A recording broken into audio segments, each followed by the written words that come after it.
right, welcome everyone. This is Tuesday, June 23rd, and this is our weekly town hall that we're hosting here. You may notice that the background is different from where I'm sitting, and now I am in my office at 147 New Boston Street in Woburn. We began the, I guess you'd call it sort of a soft opening or gradual, or these are the first stages of our reopening of our day programs to begin to bring back some administrative functions back into this building. There's a whole schedule that has been created and been working on by a team here at NuPath, headed up by Ted Horn and others that are looking carefully at the guidance as we receive it from the Commonwealth, and then construct or begin to construct how this discussions around reopening is going to affect NuPath. In a few minutes, I'm going to bring Dan Lannon, who's on standby, into the conversation to join us. It's been many weeks since Dan and I have been on one of these together, and we're just going to have a discussion, give Dan a chance to talk about what's happening more related to some of the program, sort of manifestations of some of these conversations, and maybe look at it from at a higher level around how is the funding and the future. And we've had a number of questions that have come in that we'll try to address during the course of this town hall. As I do or try to do in every one of our more formal town halls, is just to remind people that this pandemic that we have come to know as COVID-19 or the coronavirus has now killed in excess of 123,000 Americans. Worldwide, there are more people dying per day than perished in 9/11. More than 4,000 people on average are dying. And in Massachusetts, we are now over 7,800 people dead in Massachusetts. So just said that twice. So we continue to hear again and again, and you're going to hear it from me, that we are far from out of the woods on this thing. The approach that Massachusetts has taken, and frankly, one that I feel represents the very best intelligence and using data in the most sort of articulate way to make decisions. We're taking each step forward based upon the success that we're experiencing among the citizens of the Commonwealth.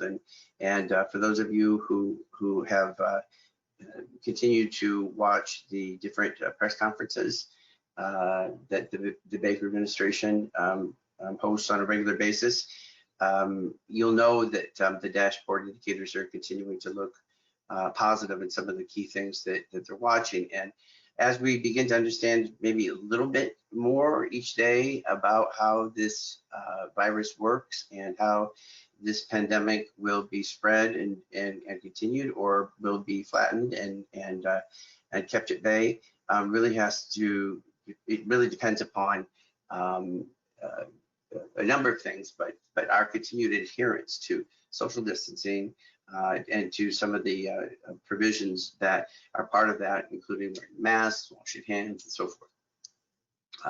It sounds like as long as we're continuing to be very vigilant towards meeting those things, that the chances of the spread of this being limited to some degree, and this is how we're going to even think about reopening programs that have formerly been sort of predicated on the idea of bringing many people together and having them more or less confined to small spaces during the course of the workday and the work week, which we know violates all of the things that I just mentioned.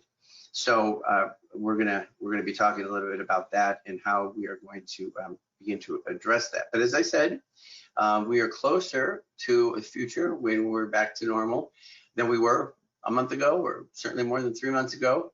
The fact that I'm sitting in this chair in my office speaks to that. And yesterday, Bill Yates was here.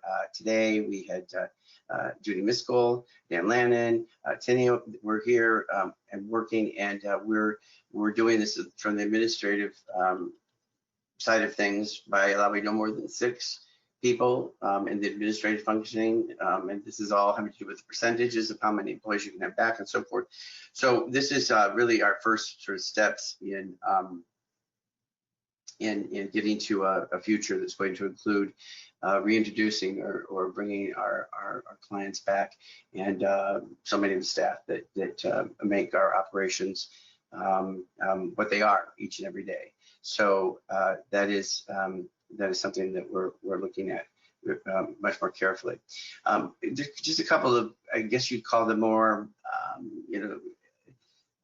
call them housekeeping really, but they're more sort of policy related, and I just attempted to use these forums to notify staff and board members and interested parties into major dates or significant happenings.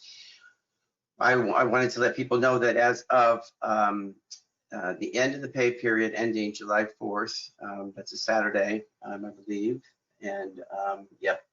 So the pay period ends technically at midnight on the 4th. We will be discontinuing the incentive pay that we have been offering to employees working in programs.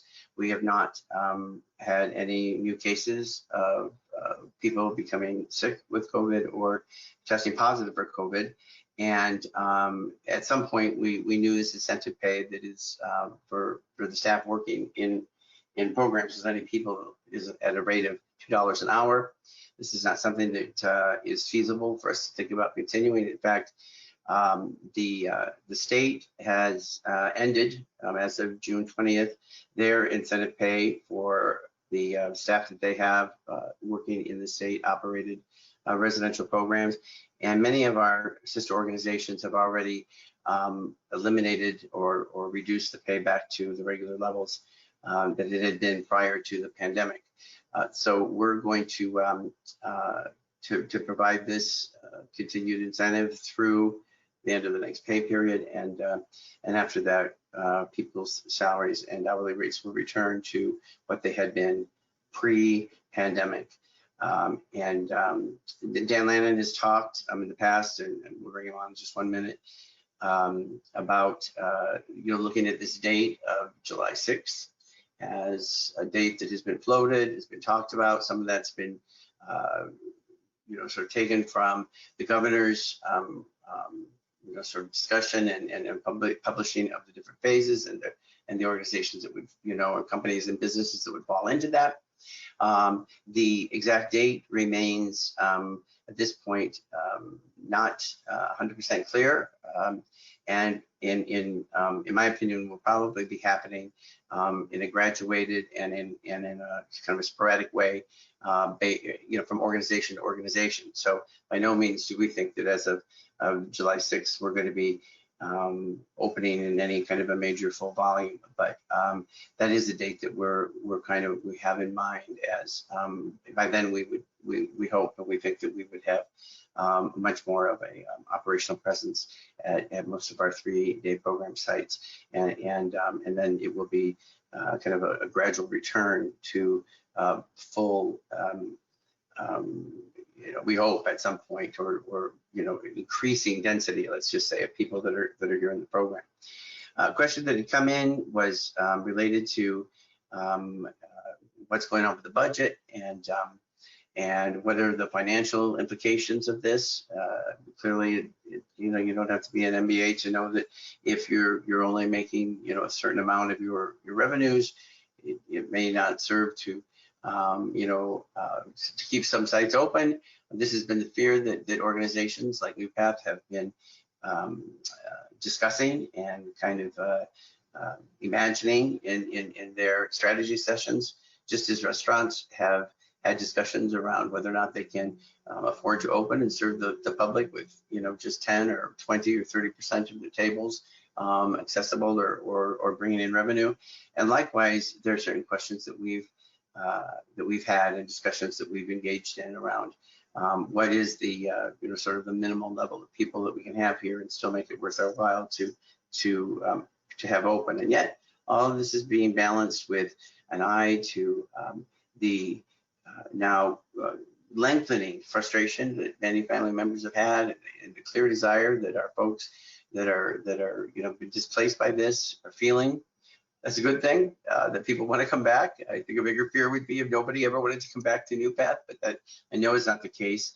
And even with the ingenuity and just the amazing developments we've seen on the remote programming and virtual learning and distance learning that our staff have helped to create as opportunities for our clients, that only goes so far. We know for many people it's not a legitimate or a long-term real option for all of what they've lost through the engagement that we were previously able to provide. So that is something that, regardless of how things end up, we're going to be looking very carefully at.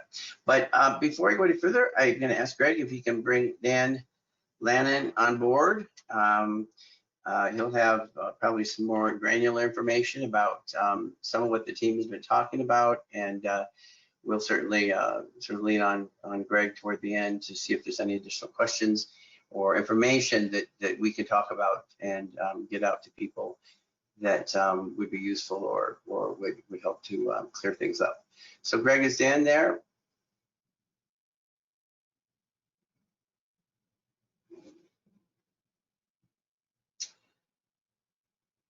So I am not hearing anything, so maybe it's there I am. Hello. Oh, there you are. Yes, how you doing? I was done something wrong, I thought. So you're also in the building, Dan? I am in the conference room.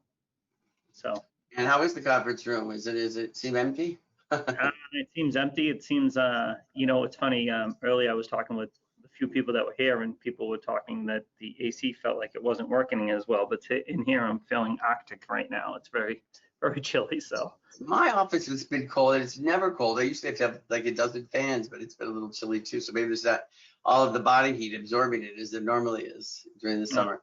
So Dan, you're part of obviously the the senior leadership team. You're on all of the ADDP calls that happen, the membership calls. You've been an important member of the Day Services Committee, and that's an important ADDP subcommittee that meets on a regular basis weekly, and have been really at the sort of at the center of so much of the conversations related to reimbursements and the funding and conversations about the budget for next year, and more so even around some of the mechanics and logistics of getting all the people, the hundreds of people that we provide services to on a daily basis during normal times. So I wanted to give you just a moment to talk about how you see things, and your impressions of where NuPath is in kind of keeping pace or preparing for the gradual reopening of the program. I think a lot of confusion comes in when there's no clear guidance, and so therefore people start speculating and making up guidance, and then the stories that get out from some of that guidance or some information that people had heard then allows people to form their own opinion. And I can tell you, from being on those calls and those meetings that you've talked about, the no guidance, this is we're all learning. We're all learning right now as we go. No one's ever been through this before, so you can have frustration and get very frustrated with DDS or Mass Health that we haven't received that guidance yet. And we just had to, early on in the pandemic, we made decisions when we didn't have the proper guidance just because we thought it was the right thing to do, whether it was opening the COVID center and having people move out if they had tested positive, or whether it was the incentive pay, for which we did before the state approved that, and just a number of things that I think we tried to make decisions on where we thought things were going and what we thought we could maintain. But overall, with the underlining goal being what's the best decision, what would I want for my family member, my son or daughter, or my brother or sister. And so with that said, sort of every sort of conversation I have or email I respond to or speculation I have is with that in mind. It's just with the idea that, this is what we think is going to happen. So based on what we think is going to happen, here's the framework of what we're trying to set up. But there are some very difficult answers that haven't been given to us. We did get, I know that a couple weeks ago we had heard that they were going, DDS could prioritize individuals that live at their families' houses. So not prioritizing group homes, allowing them to continue to stay at home, but they were going to open day programs and allow just those family members that have their son or daughter live at home.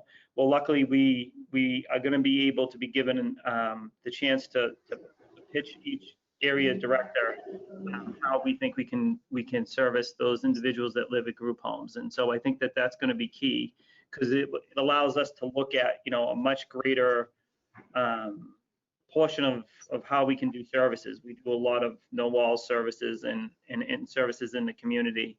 And so, we can talk about rotating schedules and days on and days off, so that other days are community days, and really try to outreach to as many people as we possibly can and keep everyone safe. And so, but I think, you spoke to it earlier. I think the clear frustration or the clear lack of information right now, I think it's starting to accumulate with people, not only in our field, but you just see it everywhere, where, they're seeing the numbers go down, we're not reacting quick enough, and, people still have different comfort levels. But I guess, and based on our conversations, we just need to be prepared to make the decision to go ahead to do what we think is in the best interest for the, the men and women we serve. And I do think that getting them back to, some programming, some day service programming, getting them out of, the residential, network that they've been in for several months right now is in everyone's best interest for mental health, for healthy living, for exercise, for everything that you can get, during the time you live in New England with the nice weather and get out and enjoy that. So that's certainly what we're working to. The guidance, we're hoping now, we've said this for 2 weeks, but we're really hoping it comes out tomorrow. We're hearing from DDS. I guess that maybe we can believe it to be true right now, because they did go ahead and schedule a follow-up meeting on Thursday to talk about that guidance. And so it'll be important when we get that. It was difficult to hear on one of the calls that we heard earlier today, not surprising, but still difficult to hear, the financial situation of the state, and the state looking for some more answers from the federal government about what money they will be able to receive for the expenses they incurred during this crisis. And so therefore, with the state not having that information from the federal government, the state has not been able to give us our budget for as of July. And that is certainly something, as as we've talked about, is it's hard to make a lot of decisions when you don't know what that is going to be. And so we just keep plugging along. I think we have some good, some good communication with the town halls and got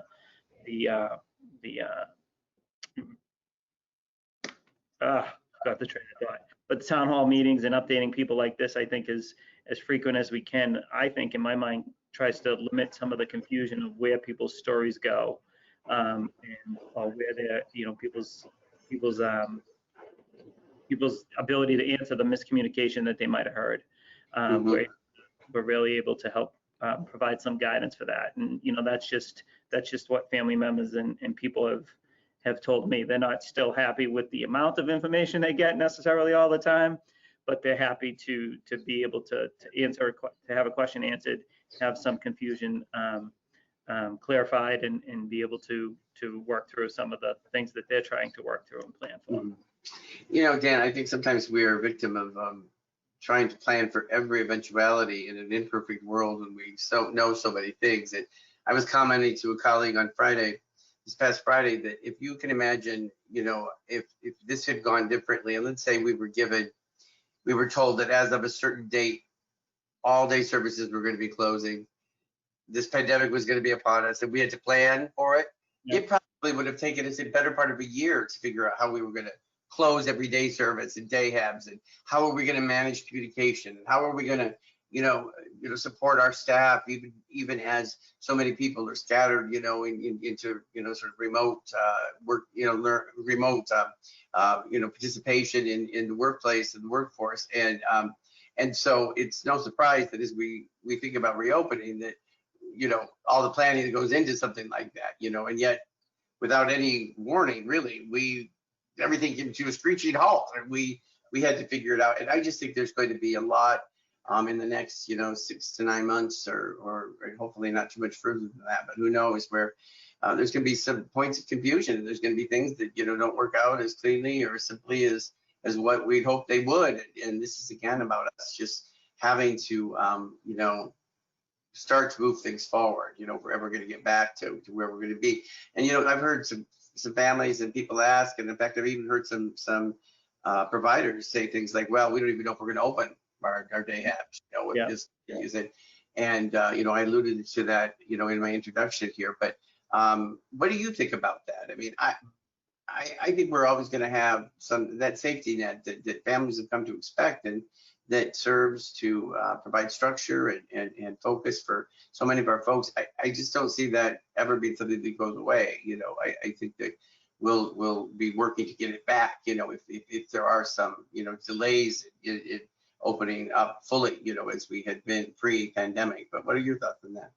Yeah, I guess if I'm being honest, I think to ease everyone's anxiety, I don't think that they would be able to have that happen coming straight out of this pandemic and not give programs to go to. And so I think they'll open back up, but I certainly think that those services will be evolving and changing quite a bit.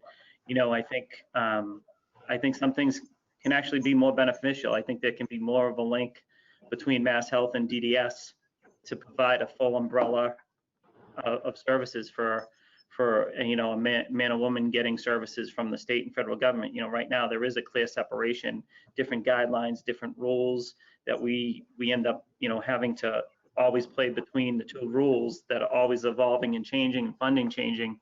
That can help really add some cohesive services for families. And so I think that could be beneficial in the future.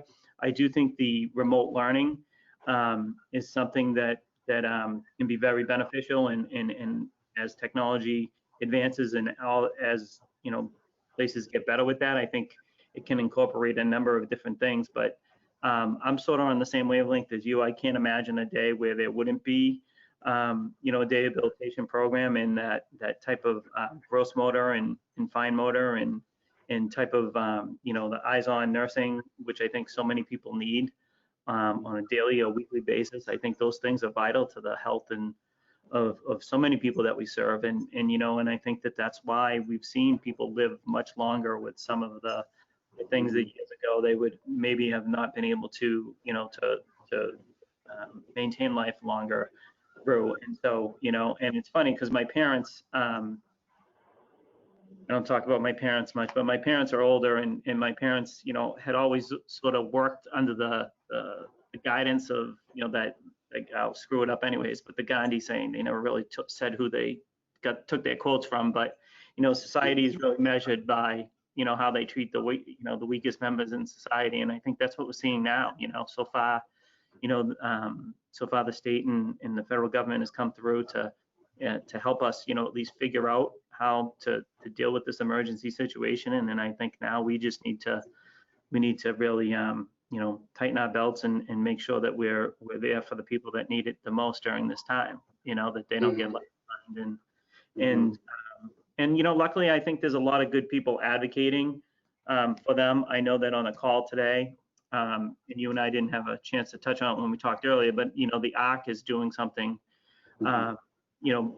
really, reaching out to legislators and really putting a push on to reach and to get families to advocate. And so I talked with Greg, and we're going to put their link up on our website, which is the hashtag Don't Cut Us Out. And it's a simple 2-click process, and you can send off a letter to your legislator based on your address and really advocating for to secure the funding and to get answers for the people and for programs like us during this time, because I think that we, NuPath, are in a good situation because we, you've said it before, we're not too big, so we're still nimble enough to pivot and move on some things. And you mentioned some agencies saying they're not opening July 6th. And I heard that same thing by many agencies. And I think it's many agencies think, to draw a line in the sand and say it has to be all or nothing, or it has, we need this answer or else we can't go forward. I don't think you operate that way, and I don't think we should operate that way, because it's not in the best interest of the people we serve. And that sort of, the $1 million question that's out there that many people have is about transportation. How are they going to do transportation going forward? How are they going forward with being able to get, people to programs? And I think that, us, whether we run our residential networks in the unit living together, the 5 individuals living together, we will have to make a decision based on, the 15 passenger vans and the 4 or 5 individuals going in a van at a time. Do we think that that is providing enough distancing for them to continue their activities? But for the people that are coming from outside group homes and from homes, and the transportation for them, that is certainly up in the air, and a lot of people have a lot of questions on that. So, and I think that's why the way you said it earlier, where we'll just start having phases of, that we'll be given a date or approved to open, but we'll start going through phases of, all right, well, this is the group we should start with, or this is the group that we have answers for that we can provide services for. And so, and if I could just interrupt there, Dan, you mentioned the push by the Massachusetts ARC to really mobilize families to advocate with legislatures on behalf of the needs that we have. I was kind of surprised. I don't know why I was surprised, but somebody was just asking me about this recently. What is the percentage of people the Commonwealth served people with disabilities who live at home and don't have any kind of residential, sort of, care or influence? And it was more than 50% of served. That was, I don't know. I didn't know it was that high. Like, I thought more people, just by strict, statistics would maybe be in residential programs, but it just shows that fewer and fewer families, when their children are turning 22, receive that sort of golden, sort of seal. Now, I know a lot of families don't want to see their child move into a residential scenario, but this idea of, if you are a family that's ever sought or fought to receive that, sort of the golden ticket of the P1 or the priority 1 placement status for people that have been prioritized and then receive the funding for residential. If you don't get that, then you're at home with maybe some family supports and some respite built in. But this is an area where we're really going to be supporting our families, especially those who have got their sons or daughters living at home with them, to advocate on behalf of the needs of that specific part of our community, because they're the ones that in some ways are going to be feel a real personal toll of as families begin to, mom and dad need to start going back to work, their companies are reopening, they're starting back, and then it might provide issues around supervision and just daily care and support of somebody that their child that may be living at home with them. So it's a big deal, and it's going to affect a lot of our stakeholders. Yeah. No, yeah, I mean, that surprised me too when I heard that 50%. That was the first time I had heard it presented that way. And so I do think that I think isolation at the level for which people have been having isolation right now, and limited ability to get out and to be in the community, I don't think is good for anyone. I've seen it, firsthand for, just say my family unit or in general. And so therefore, we've been able to take advantage of, some of the reopening things that have happened now, like parks opening up or outside dining opening up. And I think to put limitations on the people, our population, the people we serve, and say, no, we want them to still stay in their residences and not to return to day programs, or the transportation's too great of a risk right now and all that, I think is a setback to what families have fought for so many years, which is just to be treated like a member of society, an adult and a member of society, and to be given opportunity. And I think that's where we always try to balance the line, is that you have one group right off the bat. The first original plan we heard from DDS really put a lot of limitations on somebody just because they had a disability, and not letting them go back to day programs, not allowing them to go out into communities, not allowing them to get haircuts, all of those things. And we're trying to constantly advocate with every group that we're in, to say, no, listen, that's not what we've advocated for 25, 30 years. That's not what families want. Families want, because there's inherent risk. There's inherent risk to everything we do, and it's just we want to communicate, this is what we think we can start to do, and there's going to be inherent risk to it, and we feel comfortable and work from there. So I think you raise a really good point, and so part of it's understanding that some of this involves what we call dignity of risk. It's part of the human being, means that, hey, every time I step out of this this building, this house, this secure place, that I'm exposed to bad things that could happen in the world, and so by bringing people back into environments that various sort of measures of capacity, or fractions of what our capacity would be, is going to be evidence of our very best sort of controls and supports that we're putting into place, just as we see other areas of commerce and business and stores that are starting to open, and restaurants that are, but doing so in a way that hopefully will bear the guidance in mind and be protecting to the greatest degree possible the people that are returning. And I think part of what challenges that we have, and I'll say it, our families share in a kind of a way, is that we may be discussing sort of these high level kind of maybe philosophical or ideological approaches to things. Yeah, people should have the right to experience the risk. Yeah, people should, if everybody else is going back to work, then our people should be going back to work too. There should be no difference. And yet we do share a kind of a collective responsibility, in the sense that we are funded, through the Department of Developmental Services. Therefore, as our primary funder, they've got quite a bit to say about some of what we do and how we do it when we do it. And so we are sometimes faced with questions that come from families. And to use one that's been a recent that you just brought up, and it's one that I would be asking if I had a child here, that is, hey, now that we're starting to reopen, and now that almost everyone, I think I heard everybody but one family has been able to schedule visits at the homes in order to through social distance, but being able to regain or reestablish contact with their kids. What about haircuts? What about getting people's nails, fingernails cut, or toenails, cut? I guess is a better example, toenails cut. And we can say, oh, well, we think that if we're abiding by the different safeguards that are put in place, and if the barbershops that we go to are sort of being responsive to meeting all of those demands, then we believe this to be a safe activity. Your point being, though, that the department may have something to say by way of their guidance that we're still waiting to see. And so it's a balancing act sometimes about us saying, well, how much of this is us, moving forward at a pace that we feel comfortable with, and how can we communicate with our families, and in some cases waiting to hear what DDS may have to say about things, because they do at times have very strict and specific sort of directives that they see as being something that we're to follow. So it's as those questions come in from families, helping them understand that, hey, we'll share the information that we have, and we'll try to move on things as quickly as possible. In some cases, we may be waiting for something that's outside of our control, or information that's not yet come to us.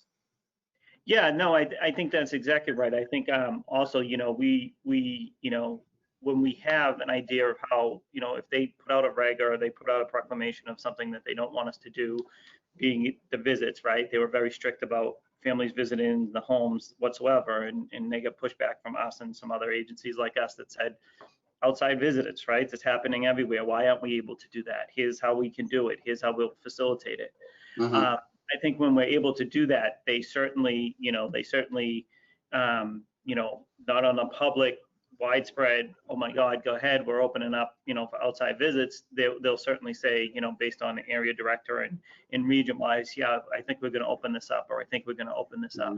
And that's that risk that we take, that's inherent risk, because we also know that, if we don't execute that perfectly, the finger will be pointed and said, well, you didn't do it, and therefore you've had a spike in cases, and luckily, we haven't had that. And, and I think that's how it's going to be now going forward. I think that, I do think that, that dignity of risk, I think providers do work with families closer, so they understand families, willingness to take risk on some things, and some things they don't want to take risk on. And I also know that, the situation the department's in, where they, they're answering the question of risk based on all the people they're serving, not just case by case basis. And so, I just think that, that whole, you've heard it so many times, we're gonna treat each case by case. That's what we've tried to do, and there's been situations to where someone had their son or daughter at home. They were going to try to keep them during this whole period of time. This whole period of time lasted longer than they thought. DDS had said, well, we told you that if you took your son or daughter home, the program wasn't going to take them back. And, we were able to make arrangements to get them tested, to, to be able to assure that they were negative, and then get them back into the residential network, because it was best for the individual, Dan, I've got an eye on the time, and I just wanted to, there's one other sort of message or discussion, if we can do it briefly, that I wanted to have before we maybe take a couple questions and wrap up. So it's this idea of staff returning to the workplace, post pandemic, or not really post, because we're going to be in this thing until we have medical intervention or a vaccine that's widely administered, right? So we have started out this past week by with a plan where 6 admin staff are to be, the way it was communicated to me, would be in the building, and people are sharing those. HR gets 2 slots, maybe finance gets these 2, and this is also at a time when we assess empirically the functioning of this organization, and as we're doing now, we've shared that with Joanne Cavallero, who we may invite to come in and talk about that at some future point. But just understanding, sort of the people that are in positions, what their functional role is, how is things going to be different, or are things going to be different, and how can we do things smarter, using our resources, a little bit better.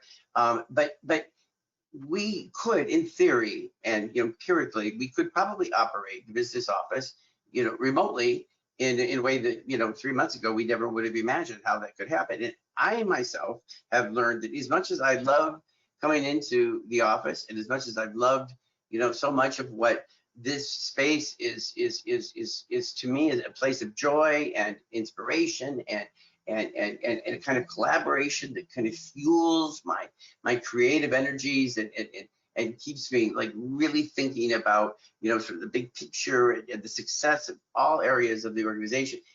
It's very different when people start to come back piecemeal, and I want to recognize, if you're a staff person that's out there that's gotten very comfortable working at home, working remotely, I get it. I understand what it's like. In fact, I didn't want to do this town hall because I don't like this environment, because I've got these bright windows behind me, and I never really had to worry about it too much.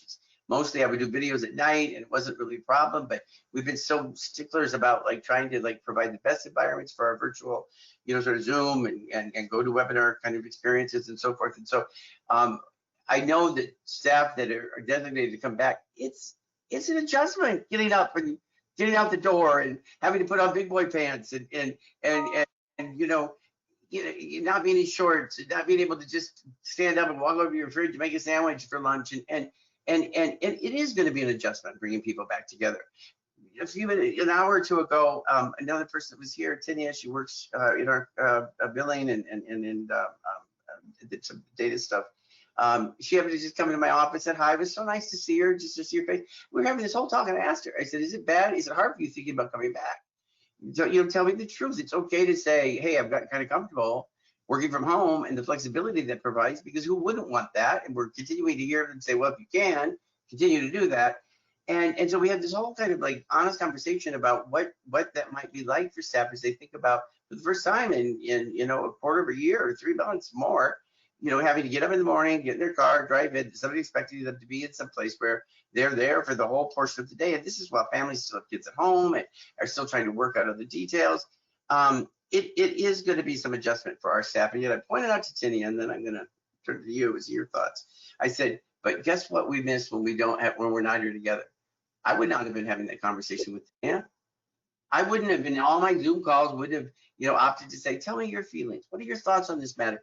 And I think that there is such a, that we need to acknowledge when we're thinking about the future of this organization and about how we can continue or what are those the secret ingredients that make us what we are, and that spur the kind of innovation and then the creative thinking. And I do feel that so much of the time they are these accidental opportunities that we have. Tinia talking to me, the CEO, about what was really going on that cannot be replaced any other way.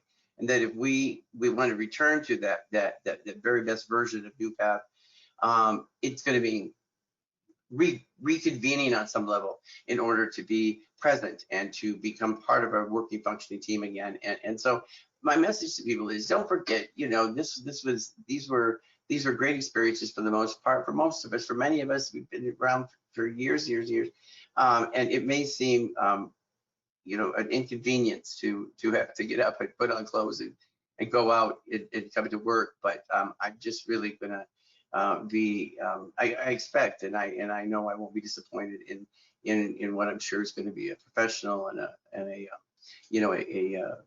collective response to coming back, as the time arrives, that this is what needs to happen. And the excuse is, well, I could do my job completely from home. Empirically, that may be true. And that's not the argument that I'm really looking for. But I don't believe that any of us are truly our very best selves until we're kind of back to the kind of energetic machine that once really drove the kind of innovation that NuPath has become known for. So I just wanted to throw that out there in case people were feeling the secret horror of having to come back to work after working from home so long, for people that have been doing that. I just think I'm going to acknowledge it. It is a thing. But I also think that once we get back into some of the things, we'll get back into the routine without too much trouble. What do you think? Yeah, no, I think the way you summarized it right then was perfect. I think everybody is going to have I think you called it the shock and horror of having to go back into the building every day. I think myself included, and maybe you included, who still, value being in the building and inherently the field that we're in, we provide services to people, right? We're in a people business. We spend over 80% of our revenue on staff, and so that's an investment that we're making in staff regularly every day. And that parents have a lot of, they allow us to take care of, a very important part of their lives. And so we need to make sure that we're all on the same page with things. And I was talking to a friend who, his company, even before the pandemic, works primarily or completely from home. They don't have even a headquarters. There's 500 employees. They have like 2 annual meetings a year where they get together, and 4 times a year quarterly with their teams. And the number one complaint when they do surveys and everything is communication. If that's the number one complaint of a group that works from home, that don't deal with as many people as we do, as many staff as we do, and our number one complaint probably would be from staff, even when we were, before the pandemic, would be communication, right? Communication's everybody's. No one ever feels they're as up to date or communicated with, and I do think some of the conversations that you talk about with Tinia, and just some of the interactions you have spawns that innovation and ideas and opportunities and I've seen so many people, Greg the other day during the Unity Forum, and to think about the different roles that he's played here in this agency and the advancement he's had. He's never would have had that unless there was that oh well, maybe we can try this, or maybe so and so can try this. And I think that those opportunities, that's vital for a field like ours. And so I do think that there is a balance, and we all will find our groove. And as somebody this week told me, and I was trying to think who told me it, but it was someone at NuPath. They're like, well, I'm loving being home now because it's beautiful out, and I like stepping outside every once in a while, and everything's great. But ask me in January and February when I can't even step outside and I'm just in my house all day and I don't even forced to go out. And so I feel like that's too. Yeah, it's a balance, and I think I wanted to just acknowledge it because if you're a staff person out there that has begun to hear rumblings, or if you've been notified that you are going to be expected to return on a gradual reintroduction into the workspace, it's okay if you feel a little grumpy about it. I mean, I get it. I'm acknowledging it, but I hope that it's something that most of us will will bear the responsibility professionally and understand that this is where we're needed right now, and we need to do our part in getting people back and making sure the environments are safe, and that we're returning to a more collaborative kind of working model. So there, I just wanted to make mention of that. If I could just say one more thing too, and I was saying this to a group of the reopening planning team that we talked with about, I said that, right now we can do our jobs from home and we're managing our jobs from home. And a lot of our job right now is managing this crisis.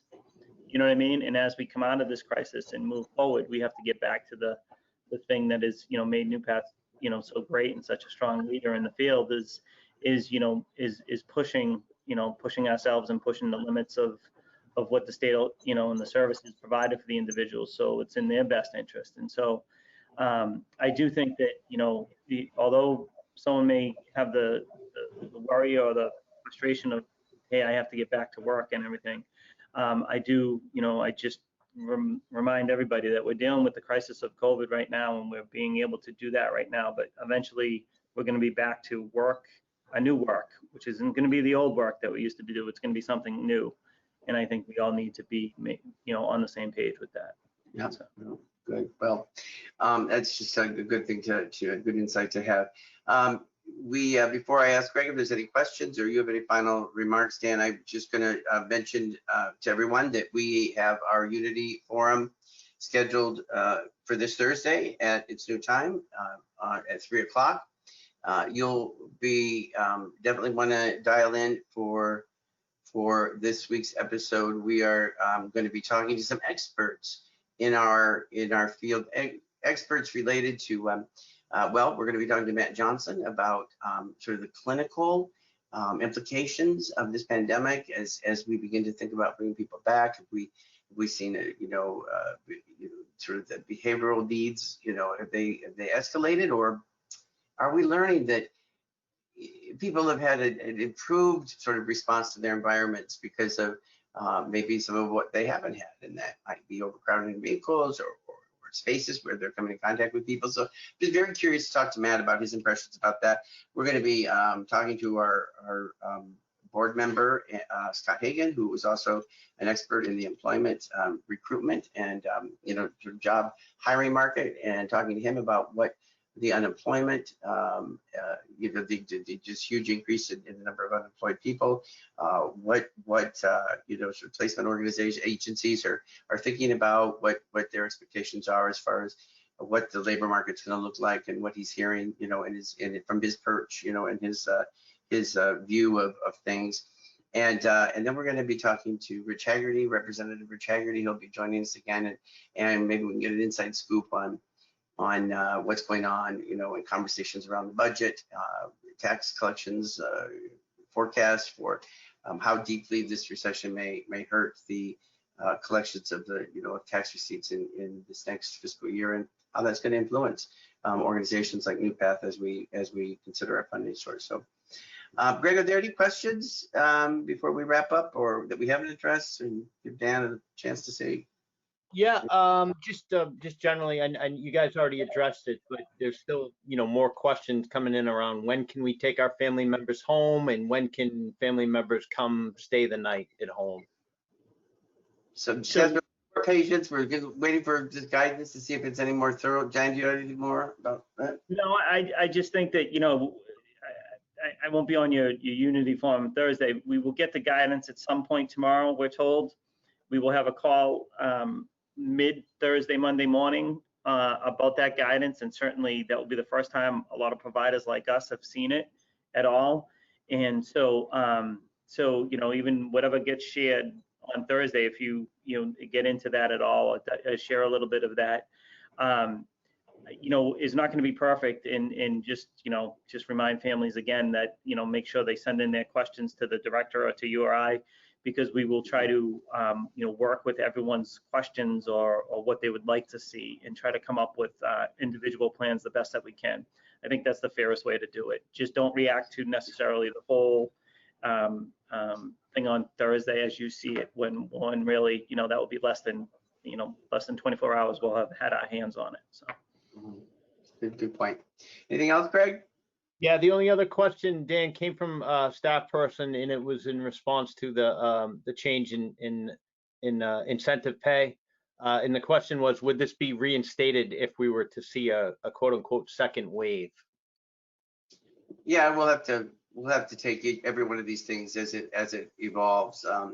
I would think that if we get back to the place where we're, in the same sort of situation that we were when we initiated the incentive pay, that we would definitely consider doing something like that. But don't forget, we were at a time when testing was difficult to come by, when we did not know how many of our people would be ill, how much of our workforce was going to be reduced, and how long it was going to take for people to recover from cases of COVID. So thanks to the hard work of our staff and in general, our cooperation with our families, I think that we were able to do our part as an organization very proudly, as far as doing everything we needed to do to keep the numbers very low, and the discomfort of the pain, to a minimal level for most people and staff. Dan, is there anything else you want to say about that? No, I think that was, that was very well said. I think that at the beginning, when we were talking about just having, been exposed to in the same room with somebody, you know what I mean? And then automatically we'd have to quarantine for 14 days and we wouldn't have access to testing. All that is different now. We know it's 10 to 15 minutes of direct contact, you know what I mean, without the proper gear. And, the frequency of testing is very plentiful right now. And so, if it's needed and we can do it, we will do it. But I can't certainly make that proclamation. Yeah. All right. Great. Thank you, guys. What's that? I'm sorry. I just said great. Thank you. That's it for questions. Okay. I thank you so much, Greg. And I just a final remark on that last point. I'm pretty sure most of our staff and the people that really truly care about this organization understand that there's no bottomless well of money here. We're doing everything within our power to make the kinds of decisions we need to make in order to keep people safe, to restore our regular funding streams, so that we can see our way out of this moment of deep financial uncertainty and anxiety, and get back to a point where things are more level and more predictable. That would be such a relief. So it's decisions made to just continue the incentive pay is certainly not driven by anything other than the fact that we cannot sustain that kind of cost. And as we move into the state's fiscal year, beginning July 1st, and being uncertain of what our funding is going to look like, we certainly cannot afford to assume any costs that are not 100% necessary or required for safety or other motivational reasons. But it's just a fact of life. Okay, Daniel, it was great to see you. It's great to and the neat part is, this would be happening. This is just all go to webinar, but I get to see you in the hallway at a safe distance and a mask. This we can debrief where we normally wouldn't get to do that. So see everything you guys are missing by not being here. You You'll get that pleasure, I guess, tomorrow too, as I think I have something scheduled with you tomorrow as well, so. That's right. That's right. We're going to be building tomorrow. And so if you're somebody that's begun to come into the space, thank you. If you're silently cursing as you adjust to having to, whatever, straighten your hair or, whatever you used to do to get ready to come in, it's still a fairly relaxed environment, but it's the beginning of returning to kind of a discipline and a rhythm that I think is going to, be something that we're going to hold on to for some time. So, all right then. All right. I'll see you guys on Thursday. Thank you. Bye. All right. Thank you. Bye-bye.